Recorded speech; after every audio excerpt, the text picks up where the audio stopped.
Kundër gjithë parashikimeve, lufta po zgjat më shumë se sa 1 apo se 2 javë që kishte premtuar presidenti Donald Trump. Irani jo vetëm që nuk e ka në mendje të dorëzohet, po përkundrazi premton një luftë bjerrëse, një nga ato luftrat që i kanë frikë superfuqit, që janë një kombinim i luftrave asimetrike me luftën guerrile nëse këmba e ushtarit shkel në terren. Çfarë mendojnë amerikanët, çfarë mendon bota muslimane? A ka një përçarje në botën muslimane? Unë sot kam të ftuar këtu një personazh i cili jeton në mes të kësaj bote, sepse dim që bota muslimane fillon nga ujgurët e Kinës, Indonezi, Malezi, e shtrihet deri në Algjeri, duke marrë në rrafshin e paraleleve, pastaj në rrafshin vertikal të botës është akoma më e gjerë.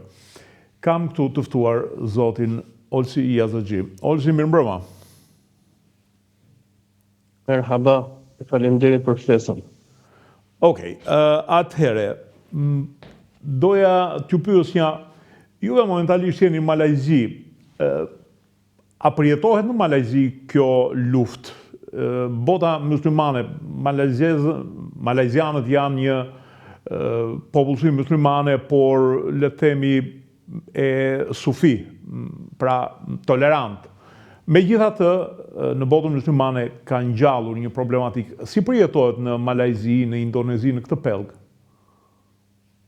Në Azinë Juglindore, që është pak a shumë fundi i tokës, apo i këtij kontinentit Euro-Azis, muslimanët e ndjekin me ankth luftën kundër Iranit, dhe këtu ndjenjat pro-iraniane janë shumë të forta, edhe pse malajzianët janë musliman sunit, shafi, sërish ndjenja e pan-islamizmit është shumë e fuqishme.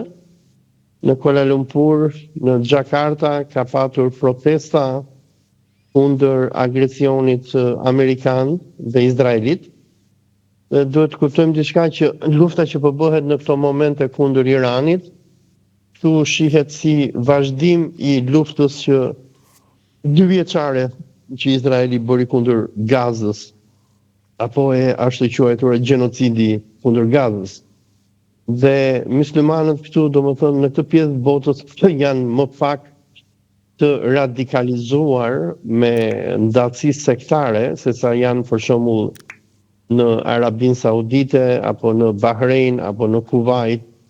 Dhe këtu ata e shohin konfliktin apo agresionin më të fundit amerikan o izraelit kundër Iranit si një agresion kundër Islamit dhe çështjes së tyre për çlirimin e Palestinës. Do doja të dija nëse keni informacion lidhur me qëndrimin e sultanateve, emirateve të Gjirit, sepse ka një lloj ambiguiteti në qëndrimin e tyre. Kërkuan ombrellën amerikane dhe panë që kjo ombrellë nuk i mbronte dot nga raketat e Iranit. Ndërkohë, betejë është një betejë midis Shtetit Bashkuar e Izraelit dhe Iranit, pra ka një lloj ambiguiteti i gjithë ky qëndrim.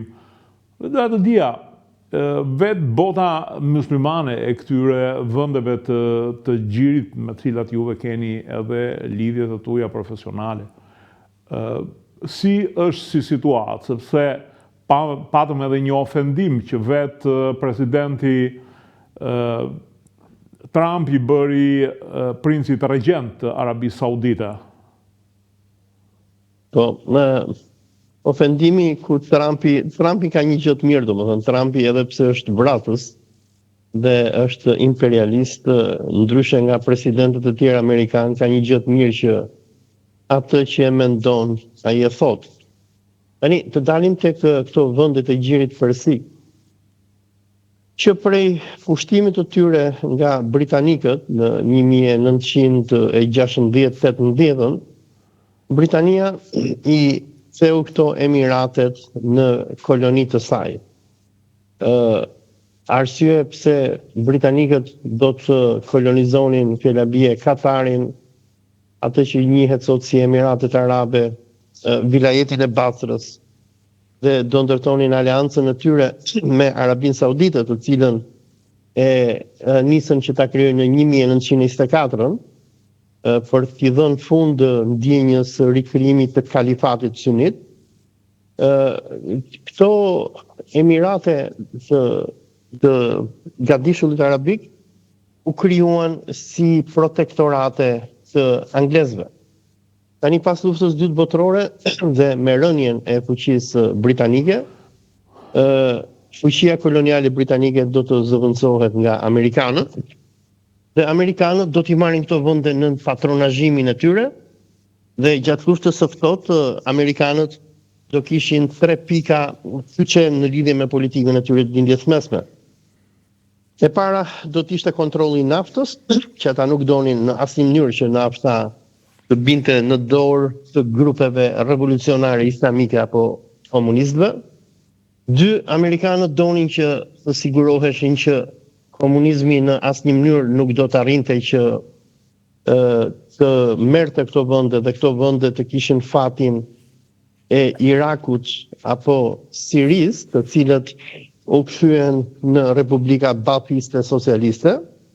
Dhe e treta ishte që amerikanët me prezentën e tyre pas luftës së dytë botërore në vendet e gjirit kanë patur si politikë gjithmonë mbijetesën apo më saktë edhe triumfin e Izraelit mbi arabët. Dhe në të gjitha luftrat arabo-izraelite të 46-ës, të 48-ës, të 56-ës, të 67-ës dhe të 73-shit, fillimisht ishin anglo-francezët dhe më pas nga 67-a e mbrapa do të jenë amerikanët, të cilët do të armatosin Izraelin deri në vend. Dhe këto vendet e gjirit, të cilat do të mbahen si diktatura absolute, do të ushqehen, domethënë amerikanët do t'i tregojnë atyre që ata nuk kanë opsion tjetër por që të jenë koloni të Amerikës.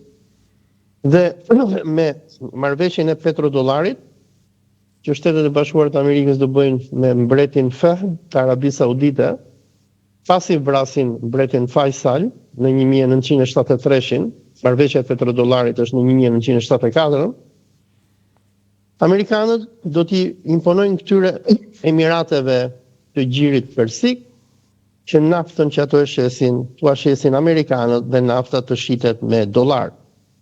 Në këtë mënyrë, SBA-ja do kthehet në një, sigur Mao Zedongi do ta quante, në një tigër prej letre, po në këtë rast letra është dollari amerikan, i cili do të bazohet në shitjen e naftës. Revolucioni Islamik i Iranit, në vitin 1979, në një moment kur amerikanët do t'i imponojnë Egjiptit që të tërhiqet nga lufta për shlirimin e Palestinës, me marrëveshjen e Camp Davidit, do t'i sjelli amerikanëve dhe izraelitëve një problem të ri, nga që Irani, i cili deri në këtë kohë ishte kishte një regjim diktatorial edhe kukull që i shërbente Amerikës dhe Izraelit, do të merrej në pushtetin e islamistëve. Me marrjen e pushtetit nga islamistët në Iran, këto vendet e gjirit do të trëmben në mënyrë masive vetë, por edhe nga amerikanët. Dhe nga 1979 dhe mbrapa, vendet e gjirit do ta shohin Iranin si shtet shumë të rrezikshëm, do ta sulmojnë Iranin teologjikisht, do thonë këta nuk janë musliman, janë shit, do ta sulmojnë politikisht, sepse këto diktaturat e gjirit iranianët revolucionar, të cilët themeluan një republikë demokratike, do t'i shohin po aq me tmerr sa mund t'i shpëte për shembull edhe Zogu në kohën e tij komunistët në Shqipëri. Sepse këta revolucionarët iranianë, duke përmbysur shahun, i treguan muslimanëve të tjerë që ne mund të ndërtojmë republikat tona, republika islamike, demokratike, dhe pasuritë tona të mos vidhen nga amerikanët. Dhe nga 1979 deri në këtë moment që ne flasim, armiku më i madh i vendeve të gjirit nuk është Izraeli, edhe pse populatat janë kundër Izraelit dhe janë me Palestinën, por për elitat sunduese, armiku më i madh është Irani, sepse Irani përbën problem ideologjik për ato, dhe ky problem ideologjik është përkthyer në konflikt teologjik, ku këto emiratet e gjirit persik i tregojnë iranianët si qafir, si armiq të Islamit dhe si jo musliman, gjë e cila do ketë impaktin e saj edhe në Ballkan. Këtu për shembull kujtojmë xihadizimin e shqiptarëve musliman nga viti 2011 deri në 2014, ku propaganda saudite radikalizoi me mijëra besimtar në Ballkan, të cilët u hodhën dhe u quan si kamikaz në Siri për të bërë xhihad dhe vrarë shiitët. Në këto momente që ka nisur lufta ndërmjet Izraelit dhe Iranit, ne kemi parë edhe një aleancë të zotit Erdogan, të paktën në fjalimet e tija, i cili tha që s'ka rëndësia jemi shit apo sunnit, ka thënë ky është një sulm ndaj një popullsie muslimane. Po, këto vendet e mëdha muslimane, Turqia për shembull, por mund të themi në një farë mënyre pak a shumë edhe Egjipti, të dalim në vende të tjera sigur Pakistani, Malajzia, Indonezia etj. E shohin luftën kundër Iranit si luftë kundër muslimanëve. Por kemi tjetër trajtim në vendet e gjirit, sepse vendet e gjirit, nga që janë diktatura absolute, e shohin Iranin si një rrezik, ashtu sikur shikonin monarkitë e Evropës, Napoleon Bonaparte në kohën e tij si rrezik. Sepse domethënë ideologjia revolucionare iraniane është pak a shumë sikur bonapartizmi në Evropë në shekullin e 19, kur Bonaparte ishte masonerin evropiane që të përmbyste mbretëritë dhe ti zëvendësonte ato me republika. Dhe në këto momente, konflikti ndërmjet Iranit dhe këtyre vendeve arabe të gjirit është edhe shumë herë më i egër, nga data 28 shkurt, kur Izraeli nisi luftën duke vrarë liderin suprem të Iranit, Imam Ali Khamenei, Garda revolucionare iraniane, e cila në këto momente kontrollon pushtetin e Iranit, në reprezalje dhe kundër përgjigjen e saj kundër amerikanëve, është duke goditur bazat amerikane, por edhe bizneset amerikane, në të gjitha vendet e gjirit, përveç sulmeve që po bën kundër Izraelit. Okej, ose diçka doja të pyesnja duke u ndalur akoma te këto vendet e gjirit. Rrezikohet pakti abrahamik që ishte një projekt për t'u lidhur midis Izraelit dhe këtyre vendeve? Po, dhe duhet të kuptojmë diçka që sulmi i 7 tetorit të vitit 2023 nga Hamasi kundër Izraelit, i cili nisi këtë zinxhir luftrash, se lufta që po bëhet tani në Iran është vazhdimi i asaj që nisi Hamasi në datën 7 tetor 2023, ishte goditje kundër pakteve abrahamike.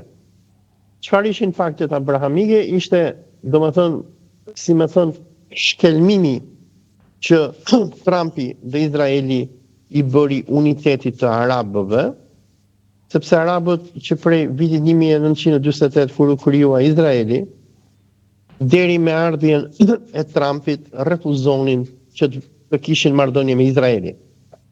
Thonin që ne nuk do ta njohim Izraelin për sa kohë që Izraeli nuk njeh Palestinën. Ama kur vjen Trumpi në pushtet në 2017, ai bën dy gjëra. Trumpi është njeriu i lobit Izraelit. E para, ai gris marrëveshjen nukleare iraniane, që kishte nënshkruar president Obama, apo sigur e quhen Trumpi, sigur e quajti edhe dje Barack Hussein Obama, e quhen me urrejtje, thotë ishte ky djali Hussein që na e bëri neve këtë gjë. Dhe të lutem mos e luaj sepse e ke shumë mirë dritën. Okej. Domethënë e para ai largohet nga faktet Abraham, domethënë nga pakti nuklear me Iranin dhe e dyta nis këto paktet abrahamike. Dhe lufta që nis Hamasi në 2023-shin, por edhe goditjet që po bën në këto momente Irani janë goditje ndaj pakteve abrahamike. Se çfarë janë paktet abrahamike? Ato janë kapitullimi i arabëve përballë Izraelit. Dhe po të shikosh vendet që Irani po djeg në këto ditë, që po godet më shumë pas Izraelit, janë Emiratet e Bashkuara Arabe dhe Bahreini. Sepse këto janë dy vendet të cilat nënshkruan fare të faktet abrahamike.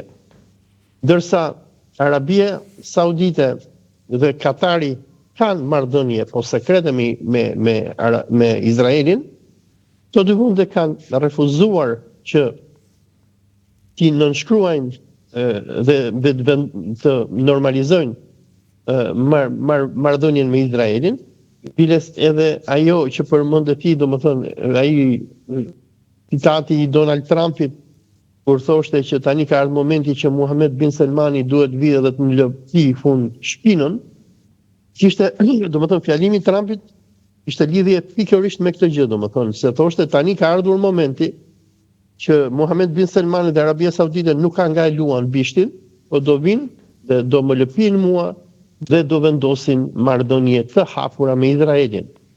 Sepse qëllimi i amerikanëve, apo po të shohësh luftrat që Izraeli ka bërë, që kur është krijuar nga 1948 deri në këtë moment, ka qenë mundja e arabëve. Dhe fitoren e parë që Izraeli arriti me arabët është në vitin 1979, pas luftës së Yom Kippurit, kur Egjipti do të bëhet vendi i parë arab që do të vendosi marrëdhënie me Izraelin, dhe për këtë arsye edhe presidenti egjiptian Anwar Sadati do të vritet nga Khalid Istanbuli. Por ndërsa Egjipti do të jetë vendi i parë që do të rrethojë, dhe më pas Egjipti do të ndiqet nga Jordania, këto vendet e gjirit, nga që janë shumë të dobta, nuk kanë ushtri, këto janë oaze në shkretëtir dhe këto jetojnë fal teknologjisë amerikane, fal shitjes së naftës nga Amerika e tjerë, këto do të vendosin marrëdhënie me Izraelin, por marrëdhëniet e tyre do të jenë të fshehta. Vendet e fundit arabe që nuk pranonin të bënin paqe me Izraelin, me rënien e Bashkimit Sovjetik u zhdukën. U zhduk Iraku, me Saddam Husseini, me dy luftrat e gjirit, lufta e parë dhe lufta e dytë, 1991 dhe 2003, u zhduk Libia e Muammar Gaddafit në 2011, dhe vendi i fundit që u zhduk ishte Siria e Bashar al-Assadit, ku Bashari do të rrëzohet nga Al-Qaida në bashkëpunim me CIA në dhjetor të 2024-s. Dhe me rrëzimin e Siris, që ishte vendi i fundit arab nacionalist që nuk pranonte të bënte paqe me Izraelin, këto Emiratet Arabe tani e kanë kuptuar që ajo epoka e nacionalizmit arab ka përfunduar, nga që të gjithë udhëheqësit nacionalist arab, që nga Muammar al-Gaddafi, nga Saddam Husseini, nga Abdullah Salehi janë ose të vdekur ose në arrest shtëpie, sikur është Bashar al-Assadi në Moskë. Dhe në këto momente armiku i fundit, domethënë shtetëror që ngel përballë Izraelit dhe zionizmi është Irani. Dhe në këto momente këto Emiratet e Gjirit Persik, ndërsa janë me Amerikën dhe Izraelin dhe i kanë paguar Shtetet e Bashkuara të Amerikës me triliona dollar në gjithë këto vite që këta t'i mbronin. Në këto momente që ka nisur lufta, këta po shohin që amerikanët nuk po arrin dot që t'i mbrojnë, sikur këto Emiratet e vendeve arabe kishin shpresuar. Dhe në këto momente këto vendet e Gjirit Persik janë në një agoni dhe mak të madh, nga që sikur po shikohet se si po shkon lufta ndërmjet Iranit dhe SBA-s, në këto momente Irani, edhe pse po shkatërrohet në mënyrë masive nga amerikanët, Irani ka mbyllur ngorshticën e Hormuzit dhe po i godet kryeqytetet e këtyre emirateve arabe, u ka bllokuar shitjen e naftës dhe këto emirate janë në dilem për ekzistencën e tyre. Përpara 6 ditësh, kur amerikanët kërcënuan iranianët me pushtim ushtarak, ku kërcënuan që do të merrnin ishullin e Kargilit, iranianët ju përgjigjen duke deklaruar, duke futur Huthit apo Yemenin e Veriut në luftë dhe duke deklaruar që në rast të një pushtimi të ishullit ton të Kargilit, ku Irani transporton 90% të naftës së tij, ne do të pushtojmë Arabinë Saudite me trupat nga Jemeni, do të pushtojmë Kuvajtin me irakenët nga Iraku. Dhe do të dim diçka që këto vendet e Gjirit Persik, që nga Arabia Saudite, që është më i fuqishmi prej tyre, e deri te Kuvajti, Emiratet Arabe etj. Këto janë vende që nuk kanë ndonjë ushtri. Sauditët kanë ushtri, por ushtria e tyre mbahet me mercenar pakistanez, britanik dhe amerikan. Dhe këto vende janë shumë të dota, shumë fragjile. Më fal, nuk shërbejnë sauditët në ushtri? Kanë ushtri, domethënë jo me conscription, si i thonë në shqip, domethënë, e kanë kështu me pagesë, por pilotët e aviacionit Arabi Saudite shumica janë pakistanez. Por edhe ata që luftojnë në ushtrinë e Arabi Saudite, për personat që kanë ndjekur luftën ndërmjet Yemenit dhe Arabi Saudite nga viti 2015 deri në 2019, më duket, ushtarët saudit nuk luftonin dot, se domethënë për ata që njohin Arabinë Saudite dhe sauditët, këta janë persona që janë rritur gjithë kohën në kondicioner, që hajnë McDonald's, pinë Coca-Cola dhe shikojnë MTV. Dhe kur Arabia Saudite dërgoi tanket e saj për të pushtuar Yemenin, jemenasit me shapka, për që janë njerëz të egër dhe beduin, arritën që merrnin tanket dhe makinerit arabo-saudite dhe sauditët u detyruan që të tërhiqen. Se duhet të kuptojmë diçka, është edhe puna e klimës. Domethënë Arabia Saudite është shkretëtir. Klima aty është, sidomos kur vjen vera, domethënë në kohët paramoderne, njerëzit rrinin nëpër shpella dhe nëpër oaze. Ndërsa në ditët e sotme rrin në ambiente me ajër të kondicionuar, me ujë të desalinuar që merret nga deti etj. Domethënë këto popullata janë aq popullata të përkëdhelura, saqë nuk janë të gatshme për luftë. Po ndryshe është me iranianët, ndryshe është me jemenasit, ndryshe është me irakenët. Dhe këto vende, po. Domethënë kemi një tronditje të paktit abrahamik. Është vështirë se popullsia e këtyre vendeve do ta pranojë mbas këtij sulmit. Një paqe me Iranin. Një paqe me Izraelin. Dëgjoj, nëse ke ndjekur këto deklaratat e Donald Trumpit në lidhje me Muhammed bin Salmanin dhe Arabinë Saudite, është që pas nënshkrimit të pakteve abrahamike nga Emiratet e Bashkuara Arabe dhe Bahreini, Izraeli, por edhe Amerika i bënte shumë presion Arabi Saudite, nga që Arabia Saudite është elefanti i beduinëve arab, apo i atyre që njihen si beduinate. Arabia Saudite është vendi më i pasur dhe të gjitha këto vendet e tjera beduine të Gjirit, sikur Kuvajti, sikur Emiratet e Bashkuara Arabe, Bahreini, ndjekin diktatin e sauditëve. Por Muhammed bin Salmani në mënyrë të vazhdueshme i refuzonte kërkesat e Trumpit për të vendosur marrëdhënie të hapura diplomatike me Izraelin, nga që këta sundimtarët arab, edhe pse janë diktatorë absolut, i kanë prap frikë popujt e tyre, nga që popujt arab, por edhe këta beduinët e Gjirit Persik janë të gjithë me Palestinën. Kur ata e shohin se si Amerika me Izraelin i vret palestinezët e tjerë, ata rebelohen e revoltohen e tjerë. Dhe duke qenë që Arabia Saudite është një diktaturë absolute, Muhammed bin Selmani, që është personi që e sundon Arabinë Saudite sot, kishte frikë se mund ndodhin revolta apo edhe mund ta vrasin, nëse i bënte diçka të tillë.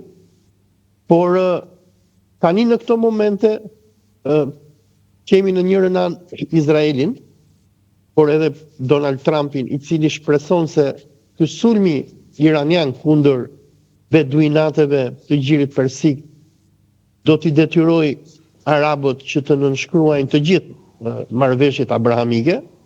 Prandaj edhe Donald Trump i tha, ka ardhur momenti që Mohammed bin Selmani duhet më lëpi mua, se s'ka nga ta luaj më. Po kemi Benjamin Netanyahu, i cili në këto ditë në mënyrë të hapur po kërkon të rigjallëroj marrëveshjen e Sykes-Picot.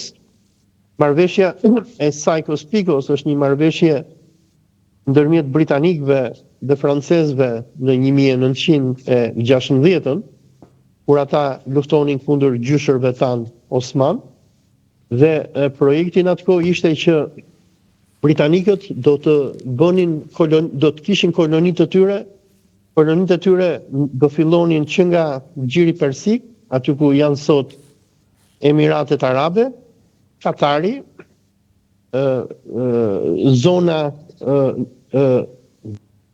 detare e Arabisë Saudite, Kuvaiti dhe vilajeti i Basrës, dhe britanikët kishin ndërtuar një projekt që do kishin një rrugë toksore që nga vilajeti i Basrës, që është Iraku i jugut sot.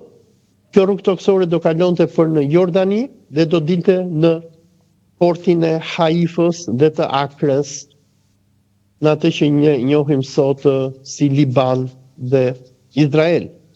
Dhe në këto ditët e fundit, kur Irani ka mbyllur ngushticën e Hormuzit, Benjamin Netanyahu do të ringjalli këtë projektin e vjetër britanik, ku po i thot sauditëve tani që Irani nuk po u lejon më që të shisni naftë, duhet të ndërtojmë klubacione që të fillojnë që nga Arabia Saudite dhe të përfundojnë në portin e Haifës për të shitur naftën dhe gazin e arabëve. Pra, po kemi Trumpin dhe Netanyahu në njërin anë që po i shtyn këto Emiratet e Gjirit Persik që të përqafojnë totalisht Izraelin. Biles pardje, kryeministri izraelit Benjamin Netanyahu bëri një deklaratë për mediat dhe tha, jemi duke punuar që të rindërtojmë apo të zgjerojmë marrëdhëniet diplomatike me vendet arabe, po marrëveshja është akoma sekrete, deklaroi Netanyahu dhe tha, nuk i nxjerr dot të gjitha detajet, po bëjmë aleancë me arabët kundër Iranit. Por në anën tjetër, sikur e përmend edhe ti, popullata e vendeve arabe vjen dhe nuk do që të vendoset një marrëdhënie e tillë që do mbështesi Izraelin, dhe kjo është arsyeja pse familja saudite në këto momente nuk bën dot atë që bën familja e Muhammed bin Zeid bin Nahyanit e Emirateve Arabe, i cili i ka kthyer Emiratet Arabe në një Izrael të dytë. Okej, Olsi, ndërkohë në Iran, cila është situata? I është këputur koka gjithë elitës drejtuese iraniane, sidomos atyre që quhet udhëheqësit fetar të Iranit. Mirë po, çuditërisht Irani po reziston dhe thuhet që ka bisedime paqe që po zhvillohen në Pakistan, por iranianët e mohojnë. Ndërkohë, gjendja e popullatës si është? Është një popullatë e cila e përkrah luftën apo është gati të çohet në protesta kundër drejtuesve të shtetit iranian? Tani, në datën 28 shkurt, me vrasjen e Imam Ali Khameneit, që ishte një burr plak 86 vjeç, për mendimin tim, Izraeli thjesht nxori gjindin nga shishja. Nga që deri në datën 28 shkurt, Irani ishte vend i moderuar, Irani nuk godiste fqinjet e tij, Irani duronte sanksionet që i vinte Amerika dhe Perëndimi, e akuzonin for shtet terrorist, nuk e linin të shiste naftë, etj. Me vrasjen e Khameneit, gjërat kanë dalë jashtë kontrollit. Irani në këto momente nuk e kanë më ata plesht, që janë 80 edhe 90 vjeçar, por e para udhëheqësi i ri suprem apo imami i ri është Moshtaba Khamenei, që është 56 vjeç, të cilit i vran babën, nënën, gruan edhe vajzën, dhe ai do që të marrë hak. E dyta, vendin në këto momente po drejton garda revolucionare me kreun e gardës, që është Ahmed Vahidi, është një nga revolucionarët e kohës së Khomeinit, i cili kërkohet nga Interpoli si terrorist, nga që akuzohet për sulmin kundër qendrës kulturore që fute në Argjentinë në 1984. Pra, Irani në këto momente e kanë marrë kamikazët. Dhe nëse Trumpi dhe Netanyahu shpresonin se duke vrarë Khamenein flak dhe duke vrarë krerët e gardës të revolucionare, ata do krijonin një Iran të moderuar, faktet tregojnë që ata kanë krijuar një Iran të çmendur. Ky Iran i çmendur po godet Amerikanët, ka bllokuar ekonominë botërore, do të çojë brenda pak javësh në një kolaps bankat amerikane, sikur po çon stoqet ndërkombëtare që të bien, po rrezikon ekzistencën e këtyre Emirateve Arabe që britanikët krijuan pas luftës së parë botërore, dhe për mua, domethënë, Irani është kthyer në një vend shumë i rrezikshëm për amerikanët, për aleancën perëndimore dhe në veçanti për Izraelin. Tani strategjia që amerikanët dhe izraelitët po përdorin me Iranin është ajo që njihet doktrina Dahie. Doktrina Dahie është doktrinë që izraelitët fillimisht e implementuan në Liban në vitin 2006 kundër Hizbullahit, ku izraelitët kur nuk e mundin dot kundërshtarin e tyre, fillojnë bëjnë krime terroriste dhe zhdukin lagje të tëra, vrapun civile etj. Dhe kjo doktrinë po implementohet në këto momente në Iran, sikur edhe deklaroi dje presidenti Donald Trump që tha iranianët ose do bëjnë marrëveshje me mua ose unë do t'i kthej në epokën e gurit, dhe amerikanët atë po bëjnë. Sot për shembull kanë bombarduar ura që lidhin qytetet e Iranit, kanë shkatruar rreth 100.000 banesa në gjithë vendin, kanë vrarë mbi 2.000 ta civil. Sot kishin bombarduar edhe institutin e higjienës dhe të vaksinimit popullatës, kanë bombarduar dhe shkatruar mbi 200 shkolla, universitete, po bombardojnë gjithandej dhe po bëjnë terror. Domethënë Teherani po trajtohet nga amerikanët në këto momente sikur Dresdeni gjatë luftës së dytë botërore apo sikur Fallujah në vitin 2003-2004 nga amerikanët. Pra amerikanët po përdorin, me izraelitët po përdorin strategjinë e terrorizimit masiv të popullatës. Megjithatë, Irani po reziston.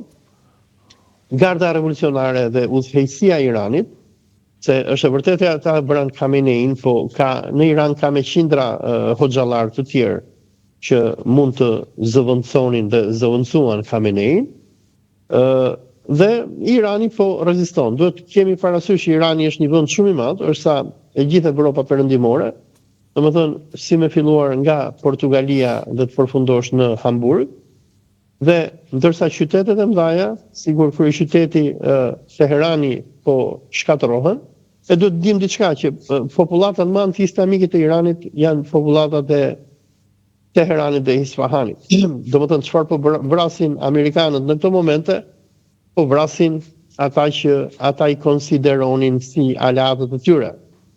Ishin ata që në vitin 2022 protestonin kundër ajatollahëve, që gratë hiqnin shamit, prisnin flokët e tjerë, domethënë janë këto femra që protestonin kundër islamit që në këto momente po i vret Amerika me Izraelin. Po përndryshe Irani ka domethënë ka avantazhin gjeografik që është shumë i madh, për shembull në qytete të tëra, sidomos këto që janë në kufi me Pakistanin, me Azerbajxhanin e tjerë, as nuk dihet që ka luftë. Lufta domethënë po bëhet në qendrat e mëdha industriale të vendit.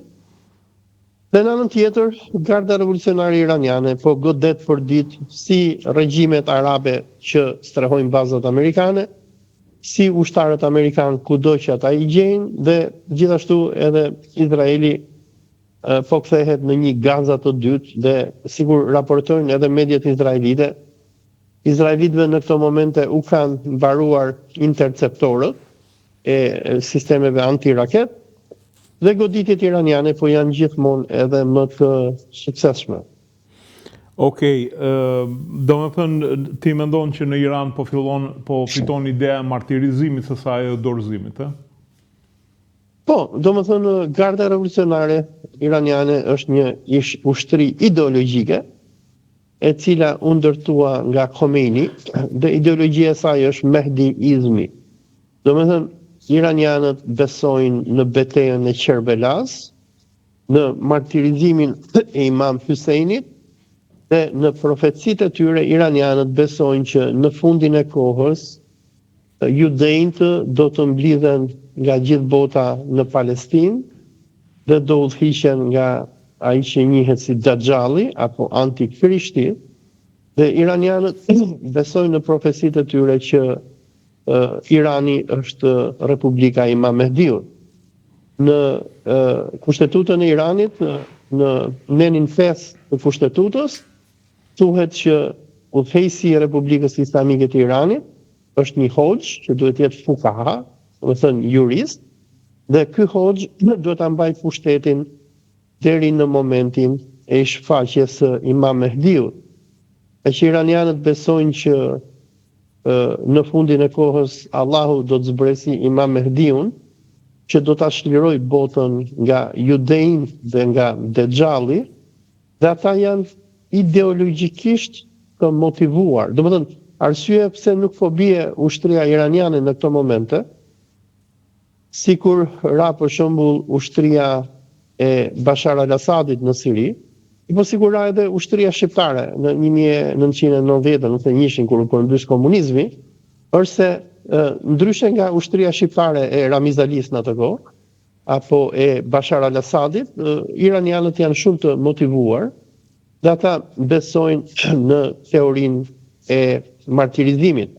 Ilës po shikosh këto posterat që bëhen nëpër rrugët e Iranit, se iranianët janë shumë të famshëm në art, shikon postera ku tregohen këta martirët e revolucionit, njerëz sikur Qasem Sulejmani, sikur Imam Ali Khamenei, sikur këta kryetarët e gardës revolucionare, Muhammed Bagheri e tjerë, tregohen sikur ata janë ngritur në qiell dhe kanë takuar Imam Mehdiun dhe kanë shkuar në xhenet dhe në parajs. Dhe një nga posterat më të fundit që është vënë në rrugët e Teheranit, tregohet që Imam Khamenei, plaku Aliu, i ka dorëzuar flamurin e Islamit djalit të tij, Imam Moshtaba Khamenei, se duhet dim që edhe në flamurin iranian, domethënë simboli që është aty në mes flamurit është fjala Allah, dhe ata besojnë se ata janë duke kryer luftën e shenjtë të Islamit, e cila nisi me profetin Muhammed, me Imam Aliun, Hasanin, Huseinin, dhe ata e shohin këtë betejë si një betejë kundër Antikrishtit edhe Jezidit. Olçi, të falenderoj për informacionin i dashur. Faleminderit për ftesën. Faleminderit dhe për orën e vonë që u bashkove me neve, një falenderim i dytë për këtë. Eyvallah. Ju falenderoj dhe juve që në ndoqët. Pas pak do flasim me Arben Çukon, ekspertin e sigurisë, sepse Irani ka kërcënuar Europën mes tyre dhe Shqipërinë. Pas pak.